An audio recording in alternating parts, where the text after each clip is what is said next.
तो आज हम लोग पढ़ने जा रहे हैं लूसेंट, और लूसेंट में भी हम लोग पॉलिटी पढ़ने जा रहे हैं, इंडियन पॉलिटी। तो ये आप देख सकते हैं, ये हमारी लूसेंट है और ये हमारा इंडियन पॉलिटी सिलेबस है जो कि 198 से 246 पेजेस तक गया है पूरा। ये पूरा इसका सिलेबस है और इसमें हम लोग आज पढ़ने जा रहे हैं एवोल्यूशन ऑफ इंडियन कॉन्स्टिट्यूशन। अच्छा, हम लोग क्या करेंगे, रोज़ एक एक पेज पढ़ेंगे, पूरा एक बार में नहीं पढ़ना है, एक एक पेज को अच्छे से पढ़ेंगे।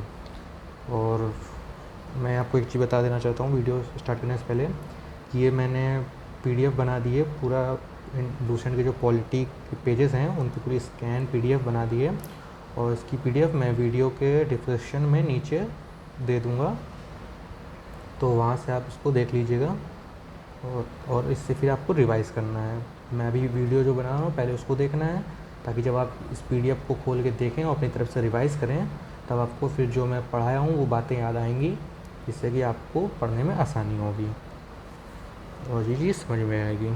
ठीक है, तो हम लोग आज आगे बढ़ते हैं। तो ये हमारा पहला पेज है इंडियन पॉलिटी का, जिसमें हम लोग को सबसे पहले क्या चीज़ पढ़नी है। देखिए, सबसे पहले इसमें हम लोग कुछ मेन बातें हैं जो हम लोग को ध्यान रखनी है। सबसे पहले क्या है, ये देखिए, एवोल्यूशन ऑफ इंडियन कॉन्स्टिट्यूशन। इसमें सबसे भी मेन चीज़ है ये 26 नवंबर 1949, ये दे रखा है 26 नवंबर 1949। तो ये क्या है, हमारा कॉन्स्टिट्यूशन इस समय बनाया गया था। ठीक, उसके बाद ये जो आगे डेट दे रखी है 26 नवंबर 1950, इस डेट में हमारा जो कॉन्स्टिट्यूशन है, जो संविधान है, वो बन के तैयार हो गया था। ठीक, 26 नवंबर 1949 को हमारा कॉन्स्टिट्यूशन बनाया गया, बन के तैयार हो गया और फिर 26 जनवरी 1950 याद रखना, 1947 कोई मत देख लेना, यहाँ पे देश की आज़ादी की बात नहीं चल रही है, संविधान की बात चल रही है कि कब संविधान बना है ना, जो हमारा इंडियन कॉन्स्टिट्यूशन है वो कब बना। तो वो बना हमारा 26 जनवरी 1950, मतलब लागू हो गया उस समय, बना तो हमारा 1949 था। ठीक, दूसरा जब हमारा बन के तैयार हुआ तो इसमें ये 22 पार्ट, 395 आर्टिकल और 8 शेड्यूल दे रखा है। तो इसमें पूरा बनाया गया, पूरा इस तरह से बनाया गया कि उसके 22 पार्ट, 395 आर्टिकल, 8 शेड्यूल में बांटा गया। ठीक, दूसरा अच्छा कुछ आगे क्या इम्पोर्टेंट है इसमें, आगे ये इम्पोर्टेंट है, ये हाँ, the world largest written constitution, मतलब जो हमारा इंडियन कॉन्स्टिट्यूशन दुनिया का पहला तो सबसे बड़ा लार्जेस्ट संविधान यही है। दूसरा, हमारे जो जितने भी जो कॉन्स्टिट्यूशन, जो संविधान, जितने भी नियम हैं वो सब रिटन में है, मतलब सब कुछ लिखित है। तो ये भी काफ़ी इंपॉर्टेंट है, ये भी पूछता है और इसीलिए ये लूसेंट में देखो हाईलाइट भी कर रखा है रेड से। तो ये इतना था। अब हम लोग मेन जो पढ़ेंगे वो यहाँ से पढ़ेंगे, ये रेगुलेटिंग एक्ट ऑफ 1773, जहाँ से हमारी जो पॉलिटी वो स्टार्ट होती है। मतलब आपको ये डेट याद रख लेनी है, 1773, यहीं से सब कुछ चालू होता है पूरा पॉलिटी का। मेन जो चीज़ हमने वो बता दी, कॉन्स्टिट्यूशन बन के तैयार हुआ था 26 नवंबर 1949, लागू हुआ 26 जनवरी 1950। ठीक, अब हम यहाँ से पढ़ेंगे रेगुलेटिंग एक्ट ऑफ 1773। तो हम लोग क्या करेंगे, पहले मैं आपको ये जो लूसेंट में दे रखा है उसको पढ़ के बताऊँगा, फिर मैं अपनी तरह से अपने उसमें हिंदी और इंग्लिश दोनों में ही समझाऊंगा इसको। अच्छा, मैंने इसके नोट्स बना रखे हैं तो मैं उसकी मदद से आपको समझाने की कोशिश करूँगा। तो पहले देख लेते हैं कि इसमें क्या दे रखा है। ठीक, फर्स्ट पॉइंट रखा है इसमें, the act was based on the report of committee headed by British prime minister Lord North. ठीक, governance of East India company was put under the British parliament control.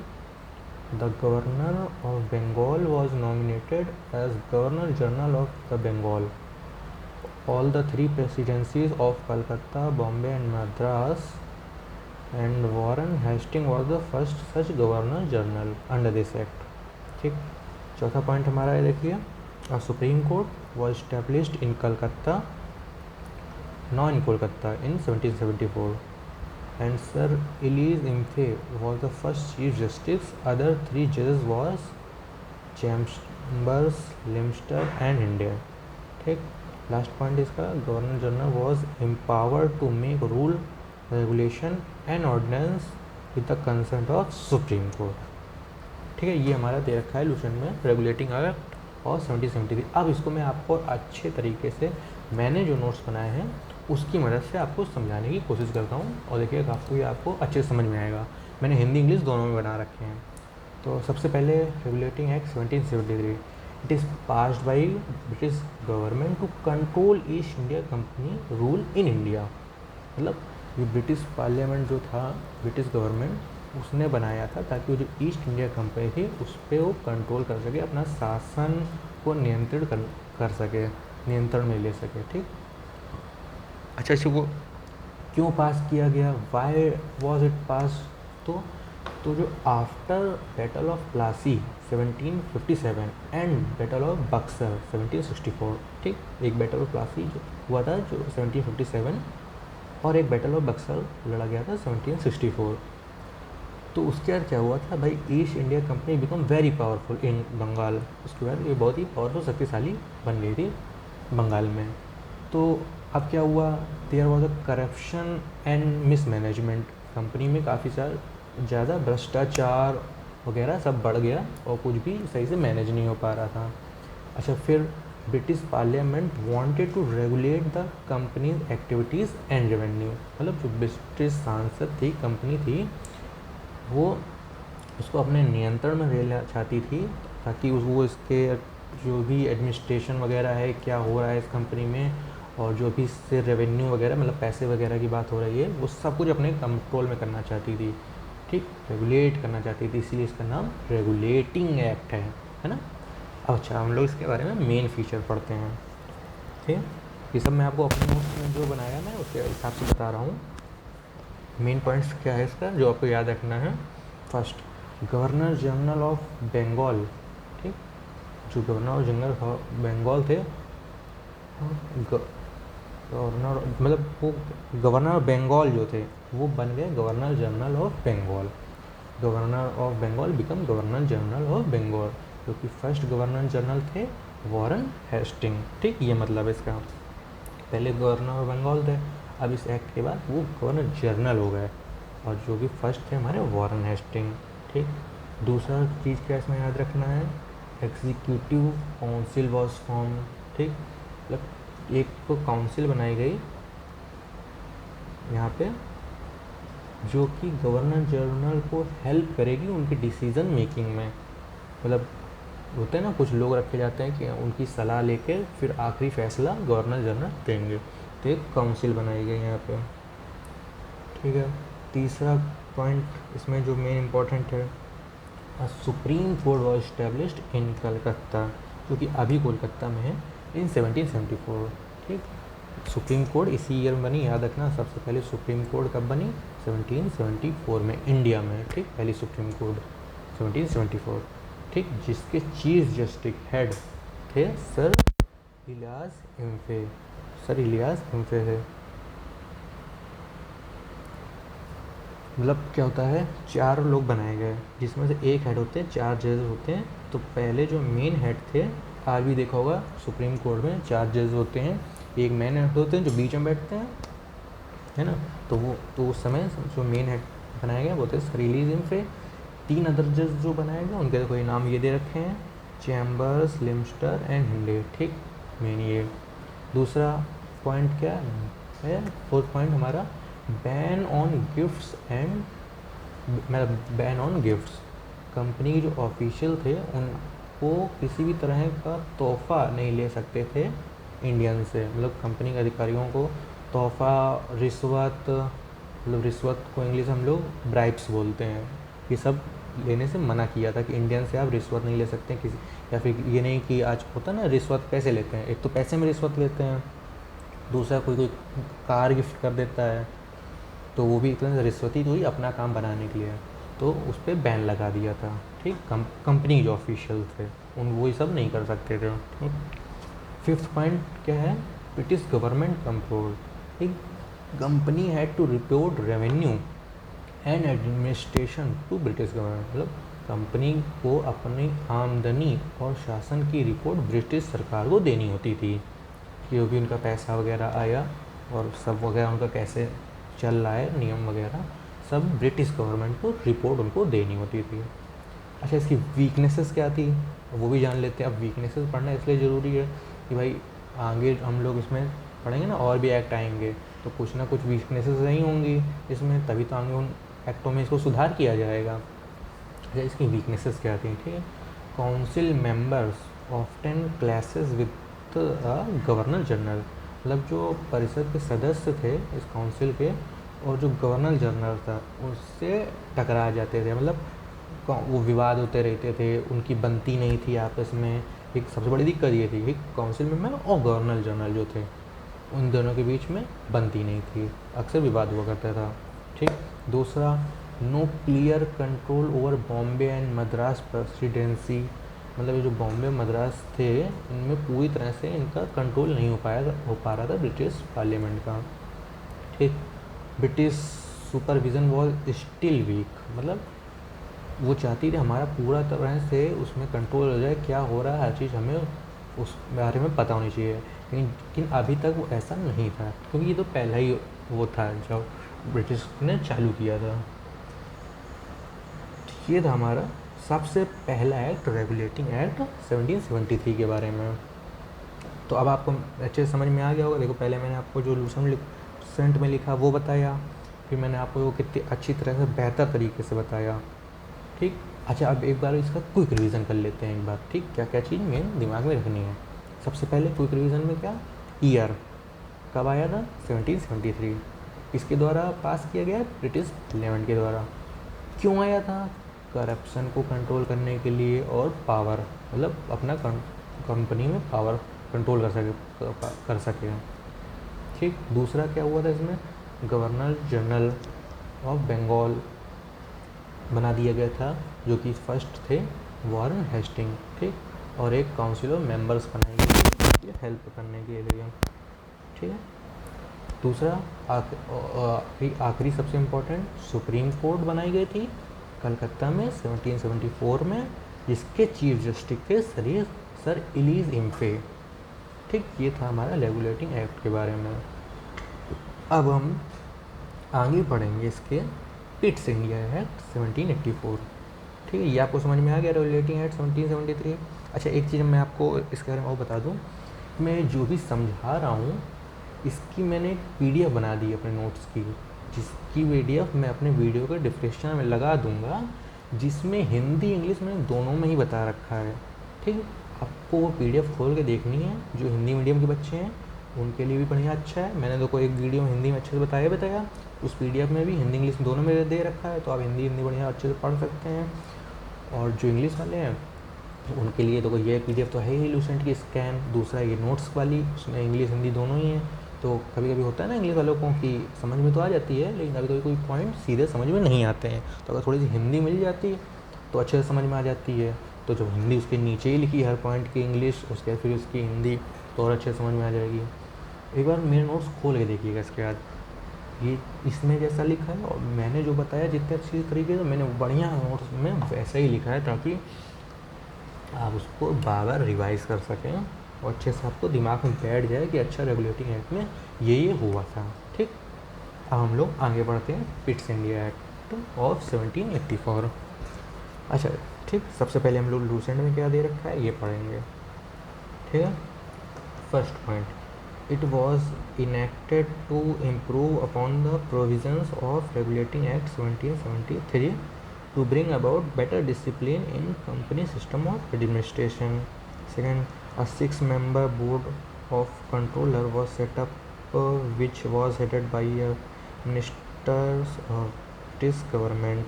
All political responsibilities were given to this board. Trade and commerce related issues were under the preview of the court of the director of the company. चौथा point क्या दे रखा है, provisions had to follow the instruction of central government and governor general was empowered to dismiss the failing provisional government, ठीक। ये था हमारा Lucent में जो हमारा 4 पॉइंट लिखे हैं। अब इसको मैं आपको अच्छे से समझाता हूँ कि पिट्स इंडिया एक्ट 1784 में क्या हुआ। तो it is passed by British parliament to correct the drawback of regulating act 1773। मतलब अब ये Pitt's India act regulating act के बाद आया। अच्छा, ये चीज़ इसमें पेपर में बहुत पूछता है कि वो कौन सा एक्ट आया था जिसने रेगुलेटिंग एक्ट को सुधार करने के लिए पास किया गया था। वह रेगुलेटिंग एक्ट पर सेकेंड एक्ट यही आया। रेगुलेटिंग एक्ट था आया 1773, फिर यह है 1784। तो ये चीज़ ध्यान रखना कि रेगुलेटिंग एक्ट को सुधार करने के लिए फिर जो सेकेंड एक्ट आया था उसमें सुधार करने के लिए वो आया था पिट्स इंडिया एक्ट 1784, जो कि ब्रिटिश पार्लियामेंट के द्वारा ही पास किया गया था। अच्छा, थोड़ा अब हम इसके बारे में जानते हैं, इसका बैकग्राउंड। ठीक, सबसे पहले रेगुलेटिंग एक्ट 1773 कामयाब नहीं हुआ। ठीक, ये भी कामयाब नहीं हुआ, इसके बाद और आएंगे, पूरी तरह से नहीं हुआ। ठीक, गवर्नर जनरल और उनकी काउंसलिंग में टकरार अभी भी होती थी, बनती नहीं थी। ठीक, और अभी भी ब्रिटिश सरकार नियंत्रण नहीं कर पाई थी पूरी तरह से ईस्ट इंडिया कंपनी में। अच्छा, अब हम इसके कुछ की फीचर पढ़ेंगे। सबसे पहला क्या, डुअल गवर्नमेंट। ठीक, introduction of concept of dual government. 2 bodies बनाई गई तो जो इंडिया को मतलब मैनेज कर सकें। मतलब बॉडीज़ क्या, मतलब पहला तो देखो बोर्ड ऑफ कंट्रोल, इसमें देखो दे रखा है ना यहाँ पे, बोर्ड ऑफ कंट्रोल बनाई गई, और दूसरा बोर्ड ऑफ डायरेक्टर बनाया गया। 2 बॉडीज़ बनाई गई, board of control, board of director. Board of control का क्या काम था, मतलब कैसे डुअल गवर्नमेंट, डुअल कंट्रोल का मतलब क्या हुआ, आधी आधी रिस्पॉन्सिबिलिटीज बांट दी गई। देखो ये सेकंड पॉइंट ले दे रखा है ना, board of control was setup, है ना। और उसके बाद देखो फिर ये थर्ड पॉइंट में दे रखा है board of director of the company. तो ये 2 अलग अलग वो हैं। ठीक, बोर्ड ऑफ डायरेक्टर कम जो थी वो पॉलिटिकल अफेयर संभालेंगी, मतलब वॉर, डिप्लोमेसी होता है ना, जैसे कि इंडिया एंड रशियन, हम लोग के मतलब जो डिप्लोमेसी हैं थोड़े अच्छे हैं, देश में को लेकर अच्छे वो हैं। ठीक, तो मतलब डिप्लोमेसी वो मतलब वो हो गया। ठीक, वॉर वगैरह से रिलेटेड चीज़ें, ऐसा सब तो दुश्मनी नहीं लेनी है। तीसरा रेवेन्यू, पैसा। ठीक, ये सब बोर्ड ऑफ कंट्रोल संभालेगी। बोर्ड ऑफ डायरेक्टर क्या संभालेगी, कॉमर्शियल मैटर, जिसमें आता है ट्रेड और बिजनेस, मतलब बिजनेस वगैरह करना जो सब है वो बोर्ड ऑफ डायरेक्टर संभालेगी। तो ऐसे उनको बांटा गया। ठीक, दूसरा पॉइंट अब हम इसमें क्या याद करेंगे, रखेंगे, in India now called British possession. मतलब for the first time India was legally declare a British possession. इसका मतलब क्या है, भारत को पहली बार ब्रिटिश संपत्ति कहा गया। अब भाई ब्रिटिश का राज चालू होने लगा, ईस्ट इंडिया कंपनी में उनका राज धीरे धीरे चला गया, तो अब इंडिया को मतलब ब्रिटिश संपत्ति खोलने लगा इसी में। ठीक, तीसरा पॉइंट क्या है, more power to governor general. Governor general get more power over Bombay Madras. तो गवर्नर जनरल बनाया गया था, अब इसमें उसकी पावर और बढ़ा दी गई। ठीक, पावर बढ़ाई गई उसकी भाई। ये इससे हुआ सिर्फ हमारा ईस्ट इंडिया एक्ट ऑफ 1784। ठीक, इसमें देखो 4 पॉइंट लिखे हैं और इसमें कैसा लिखा हुआ है, second point, third point, fourth point इतने अच्छे से आपको नहीं समझ में आ रहा होगा। लेकिन देखो मैंने अब जो आपको समझाया अच्छे से कि क्या हुआ और क्या क्या मेन चीज़ें थी, बढ़िया अच्छे से बताया। अब आपको समझ में आ गया होगा कि पिट्स इंडिया एक्ट क्या है, क्यों आया था, कब आया था। अच्छा, एक बार क्विक रिवीजन इसका भी कर लेते हैं पहले। ठीक, और हाँ, नोट्स इसके भी मिलेंगे, मतलब पूरा एक एक पेज हम ना पढ़ेंगे रोज़ जैसे मैंने बताया, और उस एक एक पेज का नोट्स मैं हिंदी इंग्लिश में पीडीएफ बना के नोट्स करके नीचे पीडीएफ मिलेगी, आपको वहाँ से पढ़ना है। और दूसरा ये पॉलिटी की स्कैन पन्नों की पीडीएफ तो मिलेगी आपको। ठीक, तो क्विक रीज़न करते हैं इसका। सबसे पहला कब आया था, 1784 में, पास बाई ब्रिटिश पार्लियामेंट। ठीक, विलियम के द्वारा, बेस्ड ऑन विलियम पिट्स पॉलिसी, मतलब विलियम थे उसमें, उन्होंने लाया था। ठीक, दूसरा क्या हुआ था इसमें, मेन चीज़ बोर्ड ऑफ कंट्रोल और board of director, dual government बनाई गई थी। ठीक, और इंडिया को अब ब्रिटिश संपत्ति कहा कहने लग गए थे। ये चीज़ इम्पॉर्टेंट है पिट्स इंडिया एक्ट में ये हुआ था। हम लोग थोड़ा तो अब आपको जो दोनों मैंने समझाया, रेगुलेटिंग एक्ट 1773 और पिट्स इंडिया एक्ट 1784, समझ में आ गया होगा अच्छे से। ठीक, और नोट्स तो आपको मिलेंगे, तो जो भी मैंने बताया, जो मैंने आपको बताया एक बार दोबारा उस नोट्स को देखना है तो आपको और याद आ जाएगी, मेरी बात समझ में आ जाएगी। ठीक है, अब हम लोग पढ़ेंगे आगे। देखो ये आया चार्टर एक्ट 1793। अब हम चार्टर एक्ट 1793, अब क्या है, चार्टर्स आएंगे। ठीक, इसके बाद अब चार्टर्स, टोटल 4 चार्टर आएंगे, हम उनके बारे में पढ़ेंगे। सबसे पहले चार्टर एक्ट 1793, इसके बारे में पढ़ते हैं। It is passed by British parliament. सबसे पहले एक काम करते हैं, इसके पॉइंट पढ़ लेते हैं, दूसरे में क्या लिखा है, फिर आपको अपनी तरह से समझाता हूँ।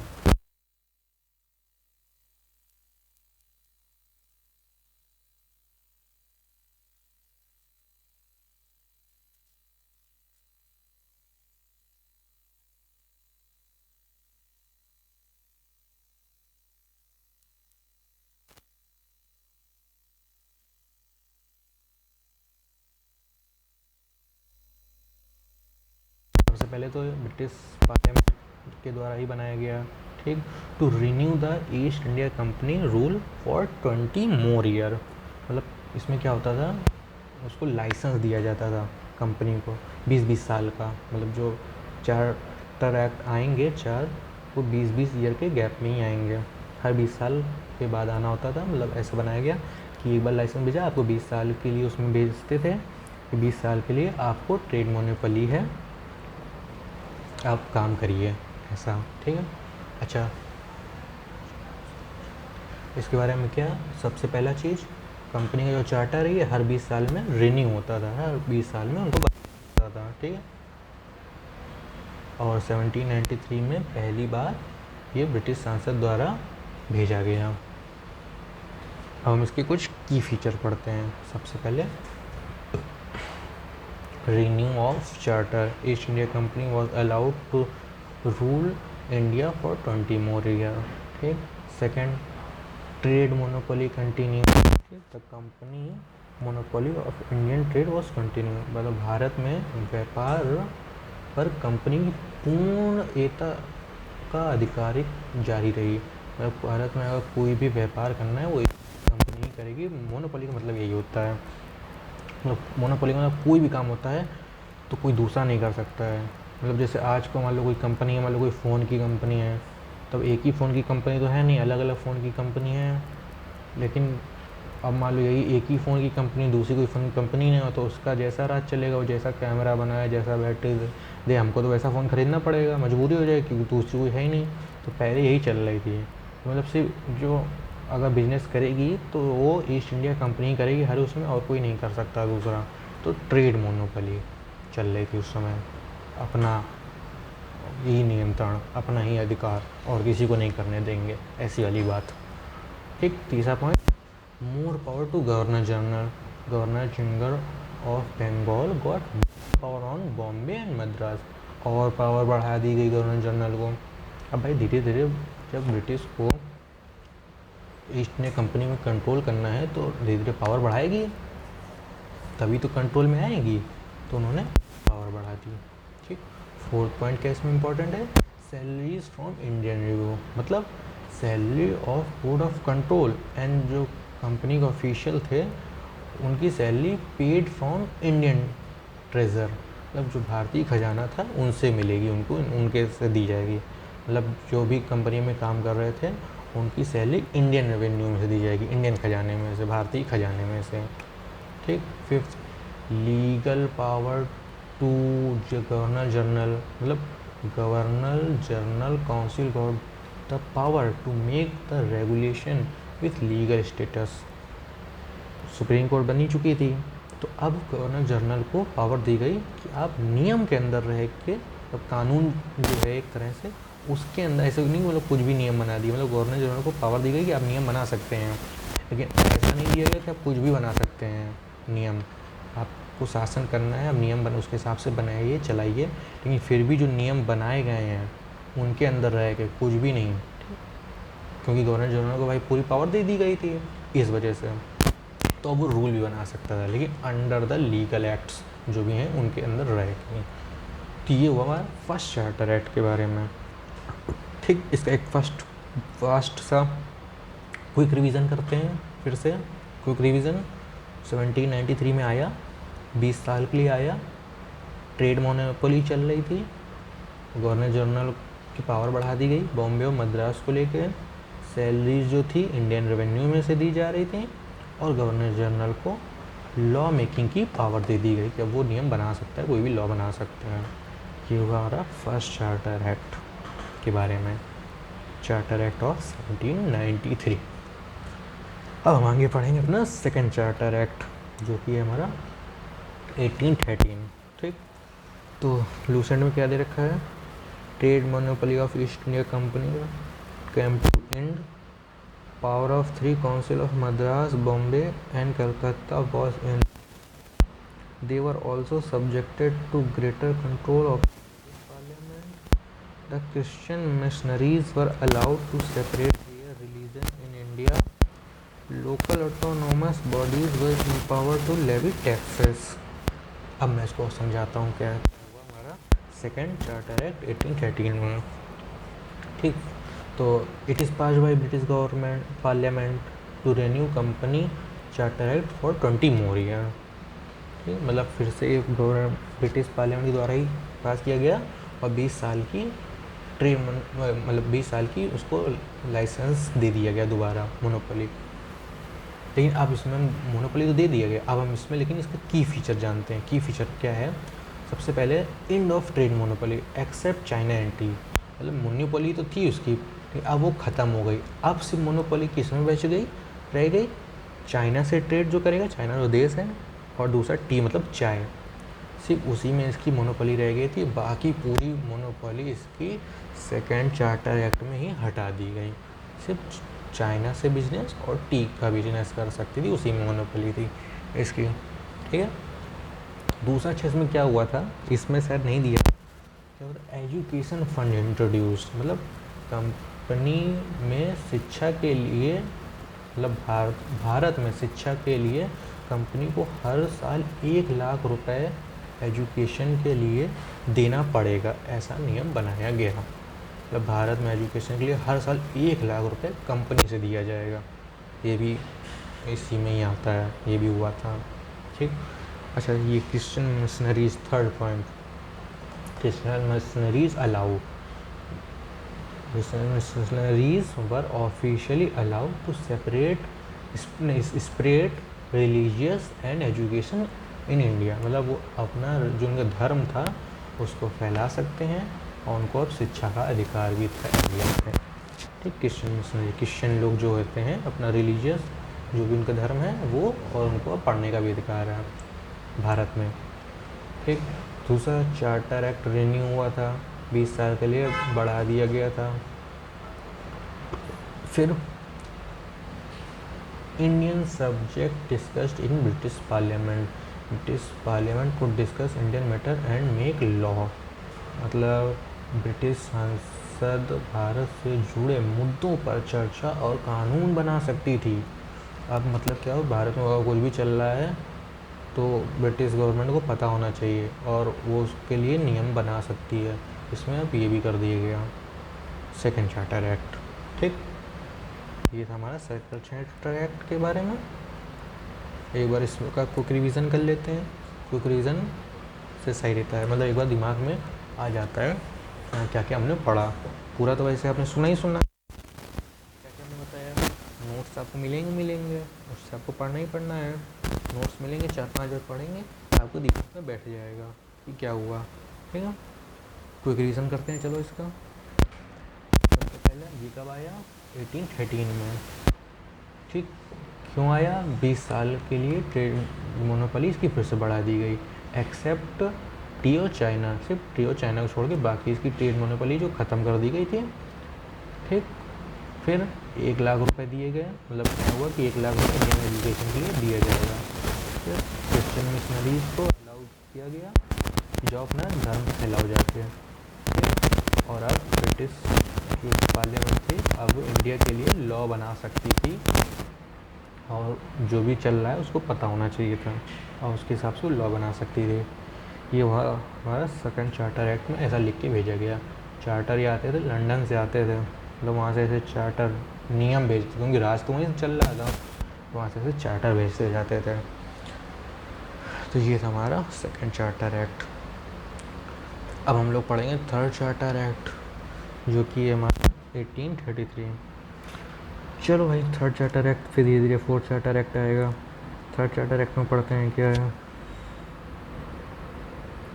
तो the charter act 1833 which was Lucent वेले जो लिखा है हम वो पढ़ रहे हैं, फिर हम आपको उसको अपने भाषा में अच्छे से समझाएंगे। सबसे पहले देखो लूसेंट में क्या लिखा है। First point, the charter act 1833 which was enacted by the British Parliament provided for establishment of a law commission for consolidation and codification of Indian law. Second point, in 1835, Lord Macaulay was appointed as chairman for the first law commission. James Stephen was appointed as a law member in place of Lord Macaulay. Slavery system in India was declared illegal through the Charter Act was abolished in 1843. मतलब उस समय slavery system चलता था जिसको ख़त्म कर दिया गया था और पूरी इलीगल वो भी कर दिया।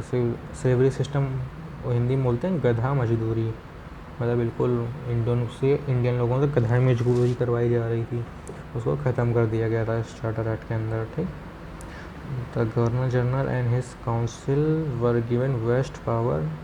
The council could legislate for the whole of Indian subject to approve of code of control। फिर क्या दे रखा है point, the council got full power regarding revenue and single budget for the company was prepared by governor general. फिर दे रखा है the East India company was reduced to an administration and political entity and several lord and minister were nominated as ex officio member of board of control. For the first time governor general government known as governor of India, मतलब इसी act के तहत पहली बार जो governor general था अब उसको government of India कहा जाने लगा। ठीक, और दूसरा हिज काउंसिल, जो काउंसिल थी अब उसको इंडियन काउंसिल कहने लगा। यहीं से गवर्नर जनरल से अब governor general of India, government of India हो गई, और काउंसिल हो गई इंडियन काउंसिल। चलो भाई, तीसरा चार्टर तो बहुत बड़ा लगता है, सब कुछ इसी में कर लिया।